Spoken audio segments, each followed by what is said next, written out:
Folks, welcome into another edition of SportsbookReview.com's Roundtable Series. Today, the state of the sports union. If maybe the Senate isn't working, we're going to be working today. Let me bring in my esteemed paddle today for the chat. Kyle Purviance, Gary Segars, and Teddy Savransky. We want to go over each and every sport here and give our opinions on when we're getting started because a lot of things are in motion and it's time to get a few things figured out. First up here, let's talk, Kyle. The state of the NFL. I think they've had the easiest run here, and everything has fallen in line with them for their time for their league. Obviously, completing the Super Bowl. Then we get hit with the pandemic, but they were still able to go ahead, have a free agency period, and also have an NFL draft. Maybe cutting out some of those spring OTAs, but looks like they're on pace for September. Do you think we get a start in September the way we used to have it? Well, I certainly think we start in September. No, they did put some good contingencies in place. If you look at the scheduling, no divisional games in weeks 3 and 4. All the week 2 teams have this. All their opponents have the same bye week. I'm not sure we'll see fans in the stadium, but I would be really, really, really surprised if the NFL didn't start on time. Right now, this seems like the biggest challenge is going to be those California teams figuring out where they're going to play. Are they going to be allowed to play in California? Hearing some rumors about maybe playing in Arizona for some of the teams, in Dallas maybe for a couple of the teams. But for me, I'm 99.9% confident that the NFL starts on time this year.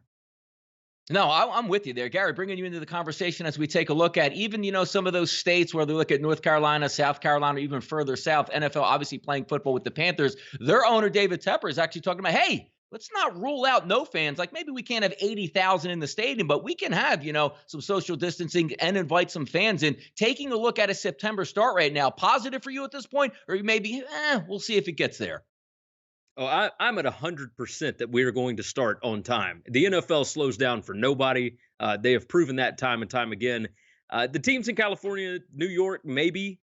We'll see what happens with them. Obviously, there are multiple states that have opened up their states for those teams to come in and host their season if need be. Regarding fans, yeah, I think it's possible we could have some fans. I mean, the Dolphins put that plan forward a couple of weeks ago where they were talking about having just 15,000 people in the stands at one point, which I don't know that that's a lot different from Dolphins games anyway. But yeah, I think, you can have some fans in. Obviously, you're going to go with your season ticket holders first and see whether or not they want the option to come in. And then you go from there. But yeah, whether we have fans or not, it doesn't really affect the NFL bottom line. It's about that TV money, and they're going to make sure they get that this year. It's going to start on time. No doubt about it. Teddy coming live from the Strip out in Las Vegas. And it's always great to talk to Teddy in these instances because obviously you have a new football team. Obviously, the Oakland Raiders have been around for a while, now turning into the Las Vegas Raiders, a brand new, beautiful, awesome looking stadium. They're really anticipating getting back to work and obviously opening up business in the NFL on the right foot. Now, who knows if we're going to have fans or how many fans in the building, but it would be nice to get underway. Teddy, your optimism on the NFL starting week 1 on time. So let me start with this. I'm optimistic the NFL will start week 1 on time. But in terms of the numbers that you guys are throwing out, 99.9%, 100%, I ain't laying minus 10,000 on the NFL starting on time. All right? I'm not laying minus 1,000. I'm not laying minus 500. You want to know my line is minus 200. It was minus 110. Now it's minus 200. So this 99.9%, no way. You can't predict anything in 2020 with 99 with anything near that level of accuracy. So for us to say, yeah, for sure. I'm confident the NFL is going to be back for week 1, but my confidence is minus 200, not minus 10,000. Yeah, it's funny we talk about because obviously in the sports betting field, Teddy, 99% usually don't happen much. We're only looking for 55% or higher. We'll take that each and every time. Let's have some fun here in the NFL because the rumor mill never stops. And when we take a look at that rumor mill sitting in Cleveland, what's not to love about it? 2018 rumors come out in the draft that one quarterback from Seattle, I think you know what his name is, going over to Cleveland. Maybe Baker Mayfield doesn't start in Cleveland and you get another quarterback coming in directly there. I'm not going to tip my hand on who that actually quarter is, Kyle, but I think you actually know who that quarterback might have been. And boy, would it have been interesting to see him there in Cleveland. Wow. the idea that the Seattle Seahawks would trade Russell Wilson away for one of those quarterbacks. If you look at that 2018 draft class, Yeah. Sam Darnold had some hype, Josh Rosen, Lamar Jackson wasn't even considered in that top tier of quarterbacks. It was kind of a surprise when Baltimore moved up to get him. So the idea that Seattle now let's get one thing straight. When you have the number 1 pick in the draft, you are getting a phone call from 31 other NFL teams. Every single team is going to inquire on how they can get that first overall pick. And the conditions in Seattle, if you remember, that was right at the end of that Legion of Boom type era. There were some issues with that defense and how they treated Russell Wilson, how they liked Russell Wilson. So it doesn't surprise me that they consider it. That would have been the dumbest thing in the history of mankind. We are talking about a top 3, top 2, you could argue, quarterback in the league right now. He's magic in the fourth quarter. Cleveland fans right now would be celebrating a playoff possible Super Bowl berth last year, while the Seattle Seahawks would be sitting up there drafting in the top 4 had they made this decision. You would have Sam, I see Ghost Darnold dropping back and getting the idea is mind-boggling, but you're not doing your job if you don't call and at least inquire about the first overall pick. Gary, I would have loved to see if this was actually a true rumor, and also if who turned it down or who wasn't offering. Imagine the phone picking up from Schneider in Seattle, calling in and saying, hey, you know what? Could you guys use Russell Wilson? Like, you know what? We're set on Baker Mayfield. We're good here. Because, again, at the time, we're not talking about now, even though 31-year-old Russell Wilson, that's a 29-year-old Russell Wilson heading to Cleveland. Would have been interesting to do. If you were the Cleveland Browns and you had it, you got that phone call, are you pulling that trigger, Gary? Well, if you look back at when it actually happened, it was after the 2017 season, and that was the year that Russell Wilson and the Seahawks actually missed the playoffs. It was the only time he's missed it. So, yeah, I could see possibly, but I look at it this way. Mike Florio reported that it was actually the Browns that inquired about Russell Wilson, not the Seahawks offering him up, because it makes no sense for you to offer a player up for trade and then turn around the next season and give him 4 years, $140 million. You don't give that kind of money to somebody that you might have been willing to trade with somebody if the price was right. $140 million is a lot of money to put behind a guy and a lot of commitment. So we know that he is their franchise quarterback, but would he have been fantastic in Cleveland with the roster that they've built? 100%. You would have had an adult in the room. That's something that they didn't have last year. I think it would have been great for Cleveland at 100%, but that's trying to figure out whether or not Cleveland would have given him the money that he wanted. Would he have left in free agency? I mean, there's rumors that that's the reason why he has a no-trade clause now. Who knows if he actually would have stayed in Cleveland? But yeah, it would have been a lot of fun. I would have loved to have seen it. Teddy, the butterfly effect could have happened in this instance. How about if Russell Wilson goes over to Cleveland and Freddie Kitchens is now a genius and a sought-after head football coach? Would have been fun to watch, but my goodness. Russell Wilson, as I always say, worth his weight in gold. Imagine moving him and ended up with maybe a shot in the draft pick or somebody, but I would have loved to see it in Cleveland if he would have made it work. I think Russ can make any football team work. It's just a fun rumor to talk about in the offseason and would have been wild. Sure, although Kitchens probably doesn't get the job if Russell Wilson is the head coach in Cleveland. And look, there's no question about who turned this deal down. All right, it wasn't the Browns. Seattle's like, we're not trading our franchise guy, which makes perfect sense. But you look at the other thing is that if Cleveland had gotten Russell Wilson, remember, when you have the quarterback on the rookie deal, that's when you can go out and spend all the money and get Odell Beckhams and load up on all your other areas of need because you're not paying your QB. So if the Browns ended up paying Russell Wilson, which they would have had to do had they made the deal, well, guess what? The roster doesn't look like it looks like now. And they're probably still a last place team. It's Cleveland. No, you're exactly correct on that. I love just to look overall and see when that actually popped up. I said, oh, my goodness, imagine if that actually happened, because we've heard it all before. The Eagles were supposed to take Russell Wilson in the third round, but Seattle snapped them up and they were going to make a trade later. It's always interesting to see where some of these quarterbacks fall. But you're right. They make that big commitment there to pay Russell Wilson, obviously, in Seattle. But we also seen the Eagles make a big commitment here in Philadelphia and say, yeah, Jalen Hurts, pretty good backup quarterback. We'll see how that turns out. Let's focus on the NBA right now. Kyle, I'm going to bring you back into the conversation. I think the NBA is going to get underway when maybe a couple weeks ago I was saying, you know what, some of these stars don't look like they want to get back and they want to make sure everything's healthy. Now you're seeing the phone calls there. The big heavyweight guys in the sport, the superstars, are saying, we want to get this going. And if you take a look at Jared Dudley, the Los Angeles Lakers, saying, look, it's not about who's in the playoffs, not about who's out of the playoffs. We're going to have to negotiate a CBA coming up. We can't just blow an entire season because the next generation of players of the next 5 to 6 years, they still want to earn their income. If we take a look at the NBA getting back, I'm optimistic on that, but also we're gamblers here. If they do get back and play in a neutral court city, do you maybe take a shot on one of these long shot dogs here? I think I do. There's a couple of them that kind of stand out to me when I look just at the odds right now. How about the Philadelphia 76ers at plus 2,800? They're the best home team in the league, 29-2 at home. They struggle on the road. They're terrible on the road. So it could be a good – we certainly know they have the talent with Embiid, Ben Simmons, Tobias Harris. They have the talent through the roof. If they can get their heads together, this time off might have been good for the 76ers. An excellent home team without all that crowd noise and the interference. I think they could be an interesting pick. Another team that stood out for me, if you want to get way deep down into there, are the Indiana Pacers at plus 8,000. Now, I know it's the Indiana Pacers. Listen, are they ever going to win an NBA title? Probably not. But if you look at the Pacers, excellent record. They were playing well. They were just getting Victor Oladipo back, and it was a bit of a struggle. He was still battling with that knee, etc. This time off might get him back to close to 100%. They added Jeremy Lamb. They added TJ Warren. Sabonis has really come of age this year. Miles Turner up front. If you want to take a long shot and have a little bit of fun with it, the Indiana Pacers at plus 8,000 could be interesting too.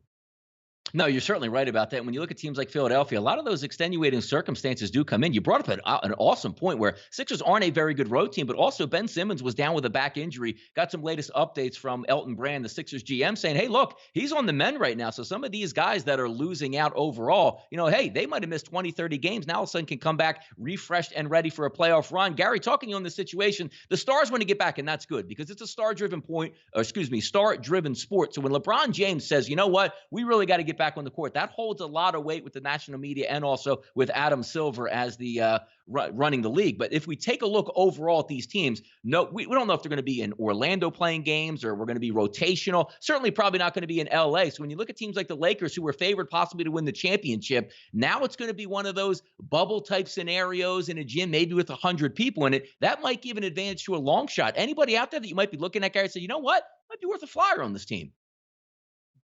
Possibly the Celtics I'm looking at. But let's talking about the season itself. I'll get to the teams momentarily, but looking at the season itself, yes, the guys do need to get back. If you're wanting to have a full season next year, their season is supposed to start in the middle of October. The playoffs take 2 months, and I understand that there's travel time built in and all that kind of stuff, but it's built in for television. If you are going to work with television to get this thing on, it's still going to take at least a month and a half. So you're going to want to get this thing rolling fairly soon. I would think they would probably just jump straight to the playoffs. There's no need to have more than 16 teams in one location. I think that's probably the smart move. I think that's the move that Silver will make here in the next couple of weeks. Regarding long shots, let's remember what this is. The NBA, more than any other sport, without fail, the teams that have the most elite players end up winning the championship. Now, elite can, of course, be varied, but you got to have a championship pedigree. You got to have a good point guard. You got to have da-da-da-da-da. My options here are the Clippers at plus 275. I think they've got the best defensive team in the league, and obviously you've got Kawhi, and you've got point guards that you can trust. You've got players across the board that he can trust. I think that's the toughest team in the league. I think they've got a shot at plus 275. And same thing goes for the Celtics. I think they've got some guys. Are they going to beat the Bucks? Who knows? Home court advantage matters until it doesn't. Every year, it is what it is. Celtics plus 1,200 might be fun. My best bet would probably be the Clippers at plus 275, though. Gary, you bring up a good point there, too, because obviously TV money is really what makes the world go round, especially in the NBA. And you're right about the marathon. Forget about even like the NBA finals or the semifinals or the, conference finals. That first round of the playoffs in the NBA, it's like, let's just say my Philadelphia 76ers play on Monday. They don't play against like Thursday or Friday and then flip it around the next week around Tuesday, because each and every game, they don't want to overlap, and they want a game on each and every night in those time slots. So it'll be interesting to see how they proceed with it. Now I'm going to get to Teddy Savransky. I always like this one because Teddy's probably going to give us one of those notions like, I already have this ticket with value in my back pocket. We know the league wants to get underway. We know there's going to be playoffs at one point here, Teddy. Who are we looking at that says, you know what? It's a team that might be able to capture, the hearts and minds of us sports gamblers and cash a nice ticket. Well, I'm going to give the team in just a minute. But first, we have to talk about the concept of the league coming back and what type of teams we're looking for. All right.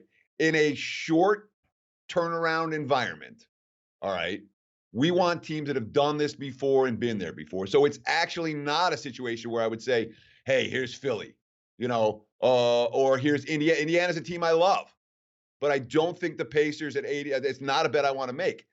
What I want in a situation like this is I want the favorites, all right?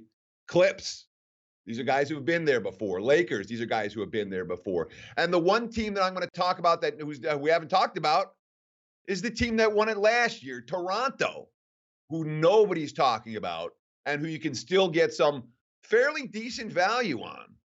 But when we're talking about playing favorites instead of long shots, here's the problem. What if somebody gets sick? The opportunity for Kawhi to get sick or LeBron to get sick or whoever to get sick is greater in this postseason than I think the normal injury risk in a regular postseason. Now, quantifying that, are they 10% more likely to miss games? Are they 50% more likely to miss games? It's really hard to quantify it.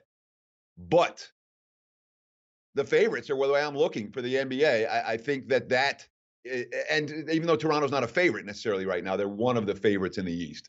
I think the long shots, while they offer great value, I don't see the one long shot team. It's all right. The season starts, boom, they're going to be able to flip the switch and start beating superior teams game in, game out. So I'm looking at chalk here. And Toronto as the 3 would be the value play. No, just taking a look at it overall. It's always nice to get the opinions from everybody here on the panel because we don't know the actual format that's going to take place. And obviously, once that comes into play, you see where they're going to be playing, the dates they're going to be playing on, how quick these series go. We're certainly going to make some educated decision on those. Guys, if you like what you're watching here right now on the Roundtable Series videos, do us a favor. There's a subscribe button just below this video. Hit that subscribe button. Turn on that bell notification. Each and every time Kyle, Gary, Teddy, and me go live, radio and sportsbookreview.com, you'll get it delivered directly to your inbox. Let's keep it moving and talk some Major League Baseball. Kyle, I'm going to bring you in on this one because some news hit yesterday, and we see the haves and the have-nots. Just the guys out there working their average 9 to 5 versus the guys making millions of dollars. As we saw yesterday, one of the players in Major League Baseball, a prominent player, talking about, hey, if I get there, I get there. I want my full pay. If not, I'm going to sit on the sidelines. We know most players want to get back, but you're also seeing some of these guys on like Snell on the upsweep that say, hey, you know what? Maybe it's not so safe to get back and I want a full price. But also, if they do get back here and underway in baseball, we're talking about like an 82-game sprint here. Does that maybe favor a favorite that you're looking at and say, you know what? In this short game sprint, I'm going to take one of these dogs out here. Yeah, and that is the thing with Major League Baseball. Of all of the major sports, they have the strongest players union. So the owners and the players are going to have a bigger voice in this negotiation than any other sport. Blake Snell, we didn't really need that from you, Blake Snell. What we need you to do is get on board and get in there for baseball, right? But just looking at it, especially the way that they're talking about going through it, Arizona and Florida are saying, bring on the sports. Texas, I'm sure, will follow soon. Bring on the sports. So a team like the Arizona Diamondbacks right now, plus 6,600, they bring in probably the most dominant postseason pitcher over the last 20 years in Madison Bumgarner. Robbie Ray, solid rotation. I'm looking at some of these dogs who have a strong rotation, especially like a nice top 3. They even have Luke Weaver, who looked really good last year before he got hurt. He had, something like a 3.01 ERA in his first 60 plus innings, and then he got hurt. Mike Leake on the back end of that as a number 5 starter, and they're playing at home. They're not going to have to change their routines as much. And if every team is having to come to Arizona, I really like that. One other team that stands out to me, who I think made a really nice acquisition in the offseason and have the bats to get there in a shortened season, would be the Texas Rangers. You're getting them at plus 10,000. Corey Kluber, Mike Minor, Lance Lynn. I'm looking at teams with strong rotations that have the bats to do it, and they could be playing in the confines of their own stadium, which I think is a big advantage. You know, if you're a team from California and you're playing out in Texas and maybe you have to move your family out there, or you're trying to travel back and forth, that could be a huge distraction. So give me Arizona plus 6,600 and the Rangers plus 10,000. Man, Kyle, it's really nice just to talk baseball and just hear some people on the actual rosters. And you also brought up a team near and dear to my heart. I love playing team total overs. And I got to say, I'm going to shed a tear with Globe Life gone. I'm going to miss the 98-degree games where that ball is flying out as now they go to the new stadium, which is a dome. And if it's any indication of what Houston does with this dome, it might be open once every 10 years. So we won't let that nice heat and humidity get involved there. Gary, going to bring you into the conversation. I love baseball. It's one of my favorite things to bet. It's every single day. Just waiting on the lineup cards to come out and then firing it. Oh, Mike Trout's not going to be in the lineup. We're seeing this 50-50 split. And whenever you talk money, it seems like the players lose every single time. So obviously with Blake Snell's comments and Bryce Harper backing him up, that's not a great look, even though the owners can afford to possibly miss a season. Say, hey, I've got 6 or 7 other business ventures I'm actually dipping into. But if they do get underway, Gary, we're talking about a sprint to the finish here. It'll be fun to watch. But is there any leverage that you see on any of these teams? Say, you know what? Might be worth taking a shot on one or two of these things. The team that I'm looking at, manager Brian Snitker's Atlanta Braves. They have improved every year under him. He's going into year, I guess technically this would be 4, but he was interim for, half a season before that, or maybe a little longer. They've improved every year. They keep getting better. And one of the things that I've noticed about teams that end up winning in the playoffs is you have to have experience.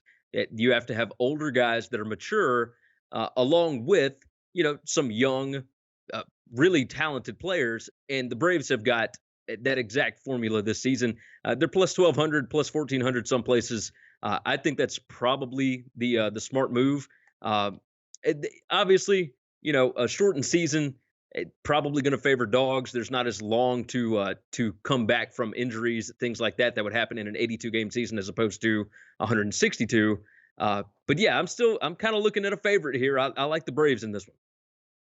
Ted, if we take a look at coming back, everybody's shooting for that July 4th. There's still a lot of stuff to work out in baseball. Obviously, the logistics being one, the players being happy, but also the revenue split because it is money. They do play for money, and we'll see how that actual pie gets divvied up. But taking a look at maybe an 82-game schedule, if we say these teams end up playing in their home stadiums, you're going to have a sprint to the finish. And like we were talking about in the NBA, like Ben Simmons having an injury and now being healthy, big-time teams like the New York Yankees who had some significant injuries are actually getting healthy and waiting on the sidelines. An 82-game sprint.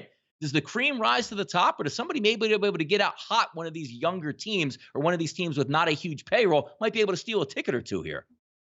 Well, I mean, the one team that stands out to me, and again, I like the home field advantage, the hidden home field advantage that we were just talking about. What about Tampa Bay? The Rays, they're not a favorite. They're not a long shot. They're a mid-range team. You look at the division, Boston's down. Baltimore stinks. It's the Toronto's not there. It's the Yankees to lose. And if something happens with the Yankees, Toronto, I would think Tampa would be right there. So in terms of a medium range shot, the Rays are a team that absolutely stands out to me. But we need to talk about Blake Snell for a minute because you guys can't be criticizing Blake Snell. All right, we flat out cannot be doing it. Absolutely. Fair enough. Blake Snell signed a 5-year contract that is going to take care of him and his family for the rest of their lives. If Blake Snell pitches half a season and then the deal that the players made with the owners at the start of spring training that the owners are now trying to rip up, okay, and Blake Snell's like, I can't risk this because I got $50 million down the line the next 3 years or whatever it is. Can't do that. Blake Snell, if you're Blake Snell, you say the exact same thing. It's easy for us to say, oh, well, those rich guys. The owners are the rich guys. The players are the guys like us. And for him to say, well, I'm taking a risk, not just for this year, but for my career. Haven't seen any athletes that have gotten COVID-19 return to the field yet. And Von Miller saying, oh, I'm fine. And Rudy Gobert saying, oh, I'm fine. Let's see it. Let's see what the scans look like of your lungs a year out. Blake Snell, it could be sacrificing his future earnings to get a percentage of what he was supposed to make this year. If I'm Blake Snell and I give him all the credit in the world, he said the truth. And that's why Bryce Harper's backing him up. And that's why everyone's backing him up, because the owners are trying to rip off the players right here. And I don't blame them for standing up for themselves. The billionaires cannot be ripping the rest of us off right now, even if the rest of us are millionaires. Teddy, the truth hurts, and you just hurt me with that truth there. Are there any long shot tickets? Like when you take a look at Tampa Bay, are you taking Tampa Bay because you like Snell's stand right here, Teddy? I'm taking Tampa Bay because if I'm looking at a team that's live, and I do think that in MLB, when we're talking about the nuance of the season, in basketball, I don't think that the favorites would be better. In baseball, you know how it goes. You get some mediocre team that gets hot, and all of a sudden they're right there. So I would think the long shots are liver, if that's a word, in MLB than they are in the NBA. No, it's good stuff to talk about. I always love getting into some of these optics as we take a look. And just to wrap up the conversation here, we'll go one time through with another question, a final question here. UFC is underway. And seemingly, look, we don't know how much of a success it's going to be. Does anybody test positive? But just the optics of it as they get going, it looks good. As we take a look at NASCAR, going to open up this weekend at Darlington. The PGA is set to return in June. And now we're looking at college football. We had sort of a doomsday scenario about 2 to 3 weeks ago that it was looking like. But now you're starting to see even schools in the SEC saying, you know what? We're going to open up campus. We can work out as early as June 1st. And you see some of the pushback there from Oklahoma saying, I don't know how we're going to, come back and open up on June 1st. But it looks like they're trying to raise the flag and say, look, even if we can't get fans in the stands, we do want to play. Kyle, as I talk to you this, looking at college football, the landscape might change a little bit, but it looks like we're going to have a season here. Yeah, and honestly, of all the major sports, I'm more cautiously optimistic about college football than any of them. There's just a lot of things to work through. The teams in California, if they're not going to allow students on the campuses, we're going to be ripping half the Pac-12 apart.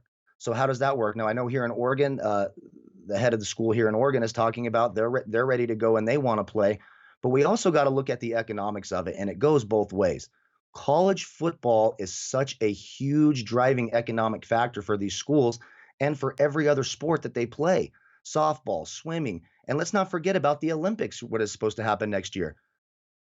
These college athletes, they get a lot of their training and their work for the Olympics there at college. So there's a lot going on there.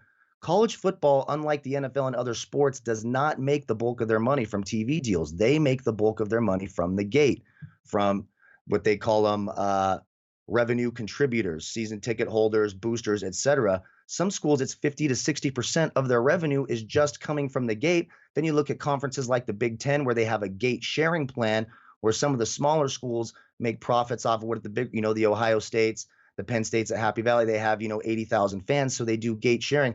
There's a lot of economic factors. Then you got to think about the parents.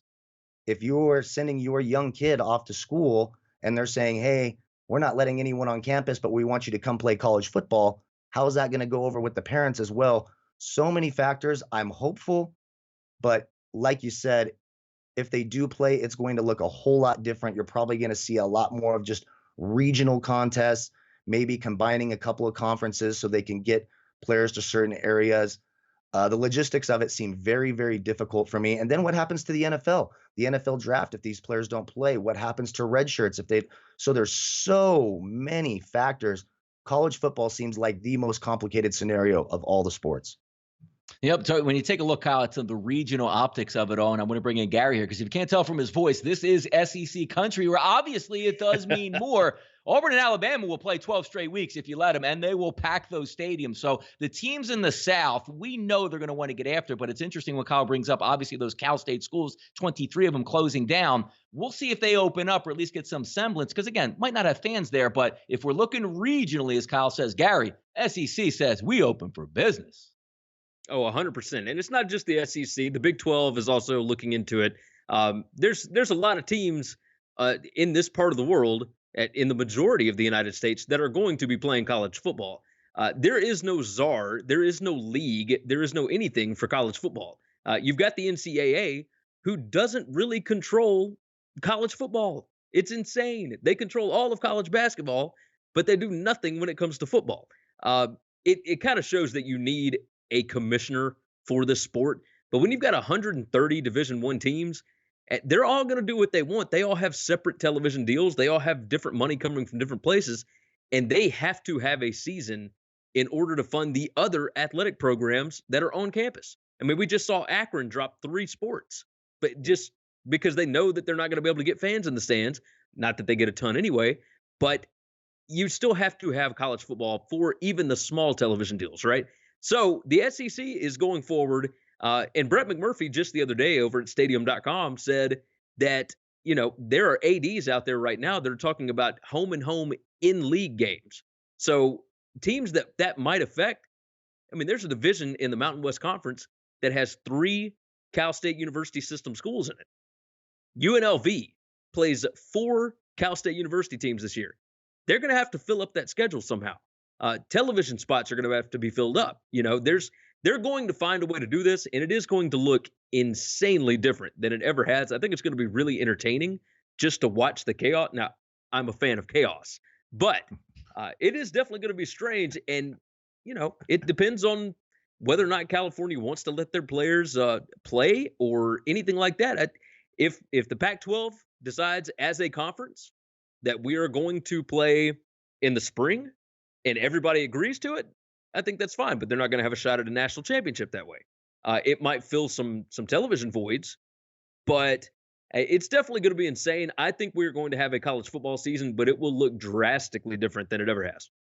Yeah, I'm more optimistic as I was a couple weeks ago. But Teddy, please tell me this is going to be the truth. Week 0 in college football, you will be yelling at me for some of my picks that I'm going to certainly put out on the gridiron. Are we looking at that September opening? Is it business as usual? Or is this going to be one of those where, hey, this conference might not play, or maybe half the schools? Because even when we look at New Jersey, Teddy, over here, like the Rutgers, like maybe if the Rutgers doesn't play, I mean, most people make a joke and say, well, they don't play anyway in the Big Ten. But if they don't, some of these schools still want to go on. No, I thought Gary and Kyle made excellent points.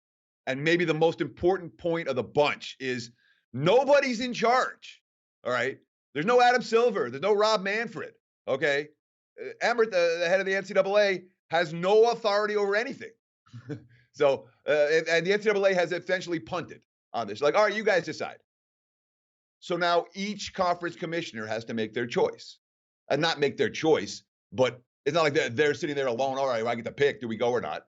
Each conference commissioner has to feel out the landscape in front of them, which varies dramatically. The SEC looks good. You talked about the Mountain West with 3 Cal teams in one division, or the Pac-12. They don't look so good. There is no chance we see a college football season as scheduled. Let's start with that. The rotation books, every team, no chance we see that. There is some chance we see some college football. But you ask me, will college football kick off on time? Will we get through the season? I make the no, not just a favorite, I make it a big favorite. Because no one's in charge. And the PR hit that any team or conference would take if players start getting sick is very real. You have to put that into the equation. And if a bunch of guys from the Sun Belt get sick, guess what? That's going to hurt the Sun Belt moving forward. If a bunch of guys from the SEC get sick, that's going to hurt and we have to expect this is going to happen. These aren't small teams. It's a football team with all the staff. I have to make it an underdog. I do not expect college football anything resembling what we've been. And the coaches go, oh, yeah, we'll play. The ADs, yeah, sure, we're great. That's not who's making the calls here. And the coaches need to justify their salaries right now. Let's not forget that a lot of what you're seeing from the coaches is gaslighting, saying, I'm the highest paid employee in my state, and I want to keep it that way. And I'm not going to be able to be the highest paid employee in my state if we don't have games. So the coaches are all, yeah. Realistically, no. It's a dog. It's an underdog. It should be a lot of fun to talk about, because the best part about sportsbook.com is we'll talk about whether the teams are on the field or not on the field. This was our State of the Sports Union address. For Kyle Provines, Gary Segars, Teddy Safransky, I'm Donnie Seymour. For everything sports related, whether it's playing or not, always tune in to sportsbookreview.com.